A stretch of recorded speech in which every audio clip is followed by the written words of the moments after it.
Access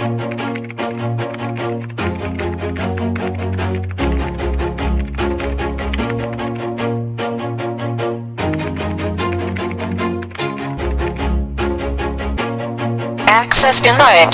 Access denied. Hello everyone, I'm Charlon Borzon. And I am John Christopher Lakad. Today, we will gonna show you our own made kiosk system, which is called information kiosk. This is functioning in a laptop or computer device. This can provide such information of the users. Our own made kiosk system can provide users, which are the students of LCCM, to view their grades, balance, and schedule.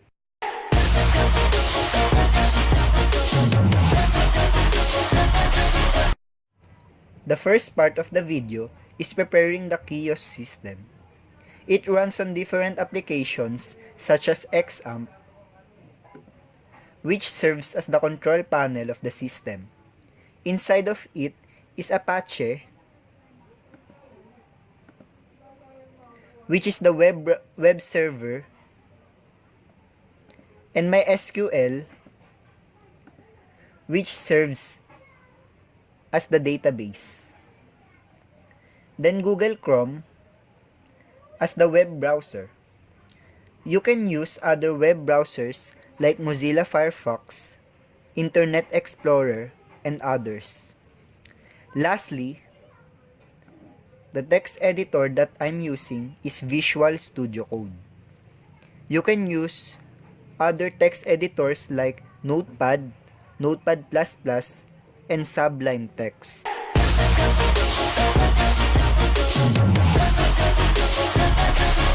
Now, let's proceed. In web design, we will be focusing on the front page of our own made kiosk system.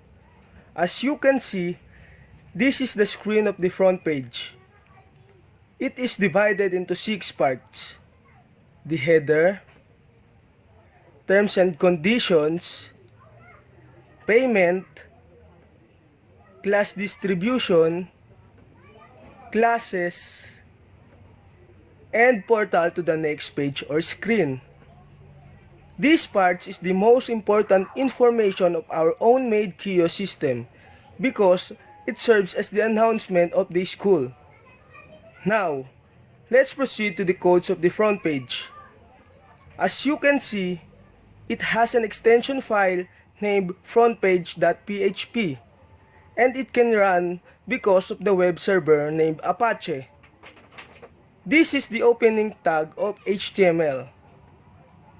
It stands for Hypertext Markup Language, which is responsible for structure of the page. Then HTML tag. And under the head tag, the title of the screen is front page. Link relative is style sheet, and it is linked to style26.css. I will show you later the content of it. It also linked to a bootstrap URL. Then closing of head tag. Let's proceed to the body of the page.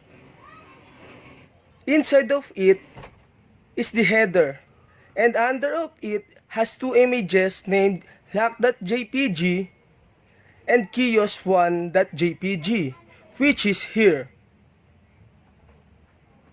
Then La Consolacion College, Manila. Senior High School Kiosk System, which is here. Then another div class named Wholebox. It is divided into 3 parts named left, center, and right. Under the left part is divided into 2 parts named and left 1, which is in the terms and conditions, and left 2, which is the class distribution. Let's proceed to the center part. It has an image named welcome.jpg and has a button enter that is linked to login.php. So, when you click this button, it will go to the login PHP. Then the right part is divided into write 1, which is the payment, and write 2, which is the classes. Closing of div tags, body, and HTML.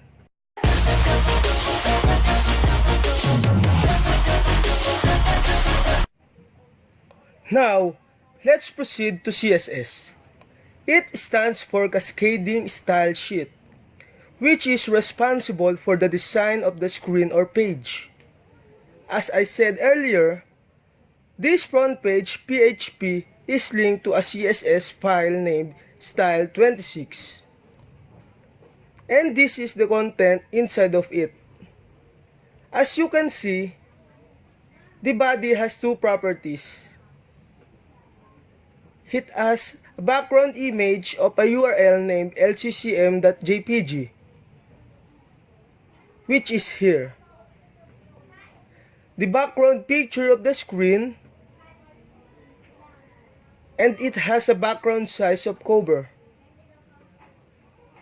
This is the class modifier of an element. For example, the format of this class named LCCM logo is this when you code it to CSS file. It has different properties. This at keyframes mover makes the picture bounce like this. And all CSS element modifiers have properties.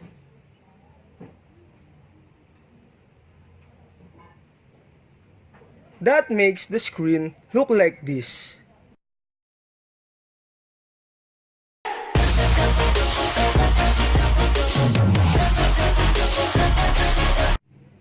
Let's proceed to the third part of the video, the database. I will discuss the two ways to show the database of our own made Kiosk system.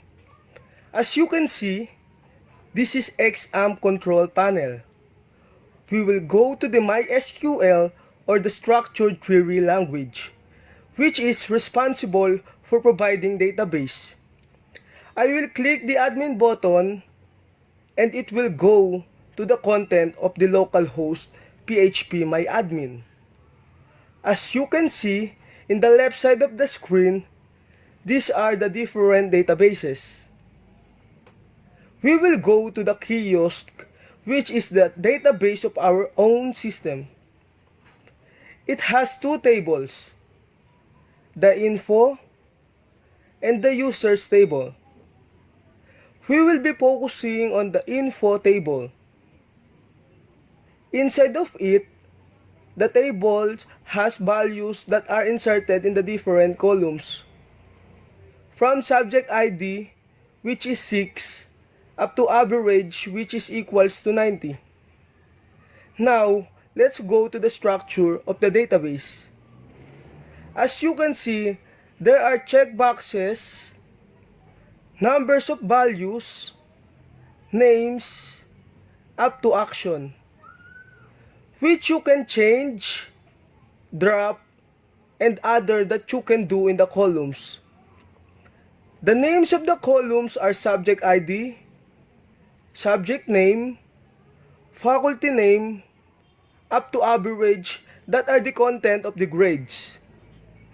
Schedule and balance, another way of showing the database is through codes. As you can see, the file name is crudeinfo.sql, and it has a different codes like set SQL mode equals to no auto value on 0. This is the codes to create table named info in the database. It has columns from subject ID up to average, and it has data types like int and varchar. It can also set null values. Then, this is the codes to insert data into the table. Then, this is for setting up of the primary key, which is the unique identity for subject ID.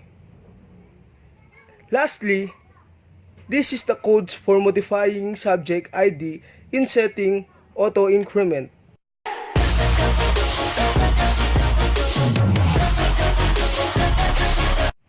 Let's proceed to the last part of the video, which is programming. I will be focusing on the screen of the admin grades, and I will show you the function of this screen. So this is the value of a subject named database 2. In this page, it can edit and remove the grades of midterm, final, and average. So when you click the edit button, the form will appear. I will edit the values into, let's say, 98.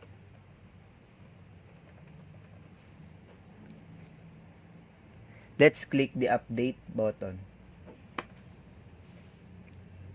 And look, the values are changed with the message named grades updated. And when I click the remove button, it will set the values into 0. Let's proceed to the codes.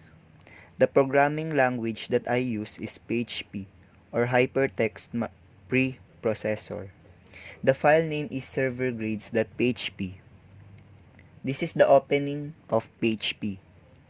Then session start. This is the connection of the database. The web link starts to localhost, then root. This is the name of the database, Kiosk. Then this is the initialization of variables. From $midterm to $update.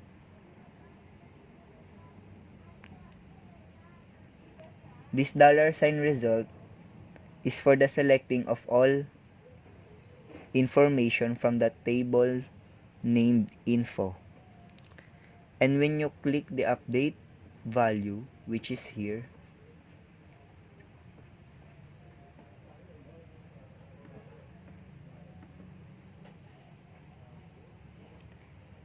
it will assign value to different variables.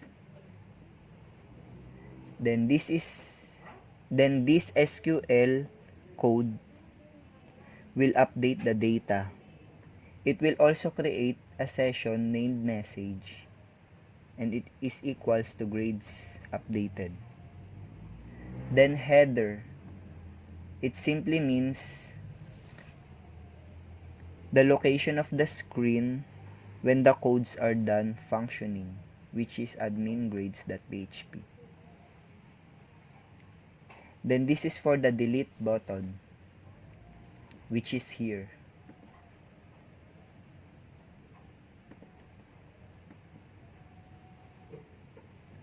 It will set the variables into a value number 0.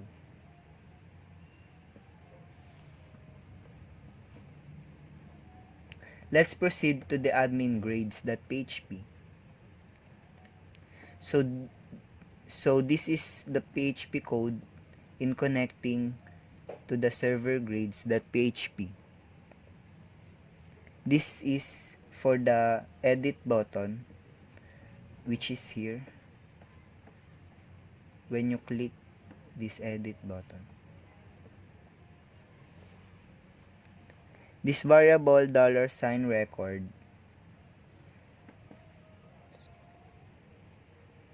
is equal to SQLi query.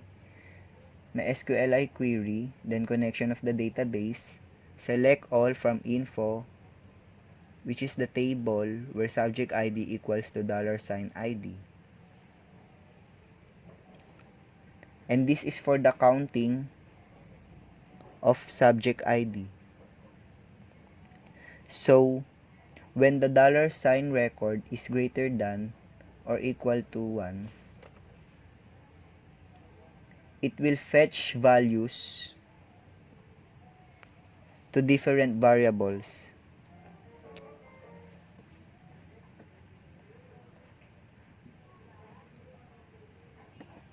This is for the function of session, which is the message. Then, this is for the echo of the $sign row, which is the fetching of values of $sign results. And if the update button is true or clicked, the form will appear.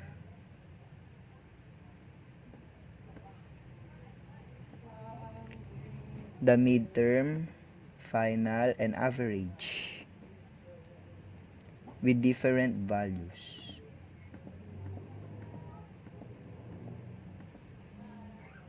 Then closing tags of the file. Grateful, oh yeah, able, oh yeah, I'm stable, oh yeah, no label, oh yeah, you know me, I have only a path, I'm lonely,